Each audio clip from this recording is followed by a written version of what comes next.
I want to go ahead and introduce our speaker today.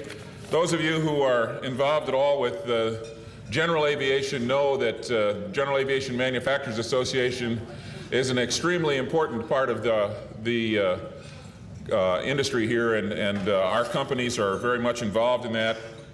And we have with us today the president of the General Aviation Manufacturers Association, Pete Bunce. Now, if he were really consistent with everything hitting all of the marks that we need, he'd be Peter O'Flaherty today, but he's Pete Bunce. And so he's not a native of Ireland, he's a native of Racine, Wisconsin.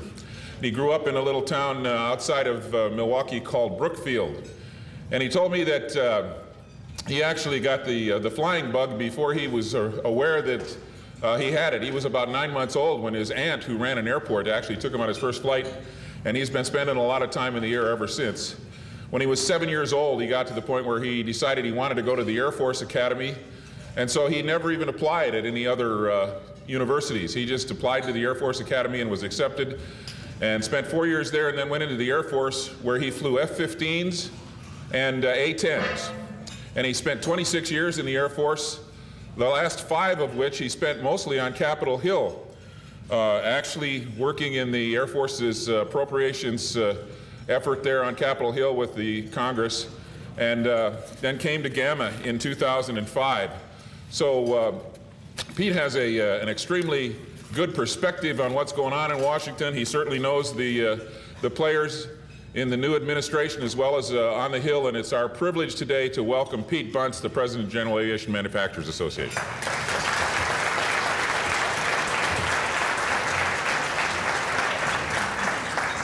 Thank you very much, Dave, and thank you all for being here today. This is just a tremendous opportunity for me to come back to Mecca. You know, I get a chance to do this, and you know, it's most fun for me when I get to bring in a general aviation aircraft and just look at all the number of airfields that are around this city and just marvel and talk. You know, as soon as you talk to the air traffic controllers, you know, they've got just that spirit about them, that air, you know, that lets you know you're in the capital of aviation in the entire world. And then you get to meet the people. And that's, you know, whenever I get a chance to come to Wichita, that's really the touchstone of our industry. And you get to talk to people that when they hear the noise of aircraft, whether it's prop noise or jet noise, they look up. And it may be looking up because they say, hey, I built that, or I've got a component in it, or because they know what contribution that aircraft makes to the economy, to jobs. That jet noise or that prop noise is not only freedom, the freedom to create jobs and create wealth, but that prop noise directly relates to the economic vitality of this country. And I'm going to talk about that today. And in addition to that, I want to kind of take you on a walk, not only around Washington, but around Brussels, and talk about some of the issues that are facing our industry right now. And it's kind of ironic to be able to think about the fact that 100 years ago, the Wright brothers were walking around Washington, D.C., and they were trying to convince the federal government about the utility of aviation. They were knocking on every door that they could find to be able to go and show them what this invention that they brought to the world was really all about. Now, fast forward 100 years, and we're talking about an industry right now that is under intense pressure. Not only intense economic pressure, but intense regulatory pressure. And then we, as we all know, are under a direct attack in many quarters. And it's just absolutely astonishing to many of us that we could be in that situation. So let's talk about what's happening out there in the world today. And I also want to emphasize to you at the end of each one of these little topics what we're doing in conjunction with our sister associations to be able to try to address these topics. Let's start off with the Transportation Security Administration. There's a rule that was promulgated, a proposed rule that came out at the end of last year called the Large Aircraft Security Program. Now basically this rule says that any aircraft above 12,500 pounds, which captures almost all of our business aircraft except in the very light jet category, and captures a lot of our turboprop aircraft, are now going to be subject to certain security regimes. Now, there is no known threat out there that justifies treating these aircraft differently than the way we've treated them so far. We have made tremendous gains in the ability in the Airport Watch program and the use of our aircraft out there in the system to be able to operate safely. And commercial operations of our aircraft are governed under commercial rules that recognizes a different security regime than those that use our aircraft privately. But when you use the aircraft privately, you know who's on board. You know, can you imagine the government telling you that you have to vet passengers that get into your personal car in your minivan?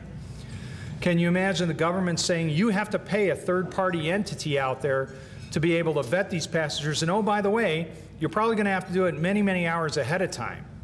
Well, think about how our aircraft are operated in today's world. You know, one of the greatest examples in the public hearings that the Transportation Security Administration held was a rancher from Gonzales, Texas, named Tony Spears. And he's got a King Air out there that's going to be affected by this rule. And the distance between his ranches is 12.5 hours by pickup truck. He said, now I employ documented workers who are here legally, but it is a very transient population on a ranch. And he says, and oh, by the way, I've got to carry guns because I got coyotes that are going after the calves all the time. He said, can you imagine what your rule is going to do to me? Do you have any idea? And what happened was that the Transportation Security Administration got forward and came up and tried to do an economic study of what the impact would be. And what their conclusion was is that if a general aviation aircraft flies into a building, that the potential for damage is $1 trillion. So that was their economic justification for this rule. The cost avoidance to the federal government was going to be $1 trillion. Well, it doesn't take a rocket scientist to figure out that that's probably not good science, and that they probably didn't go and talk to our industry collectively, and find out what the economic impact would be. And in fact, when the temporary flight restrictions were placed over Chicago a few weeks ago, when President Obama went back home and visited, just the economic impact to the airfields within that 20-mile bubble was in the hundreds of thousands of dollars. Security regimes cost our industry money. And when you know who's on board an aircraft, is it absolutely necessary? Or are there other things that we can do out there if we know who the pilot is and who the pilot, or how the pilot has been vetted through the security system?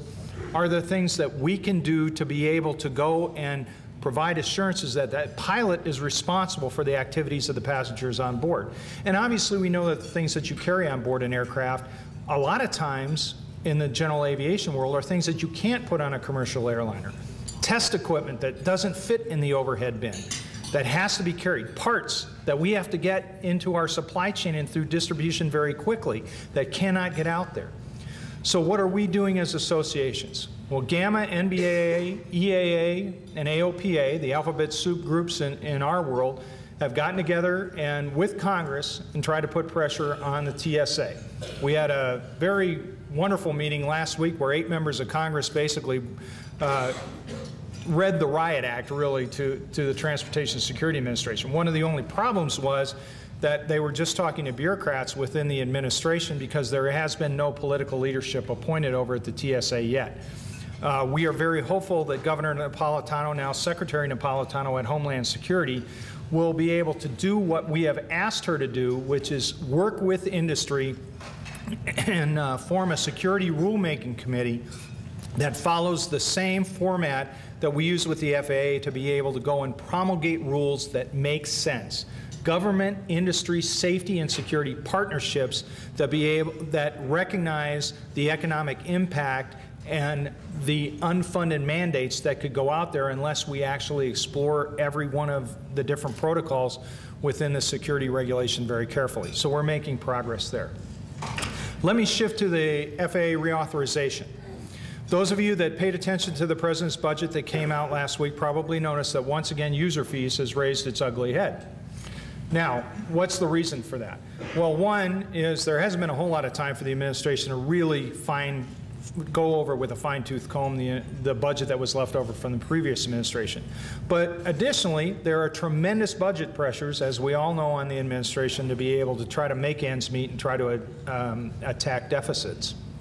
So this user fee proposal is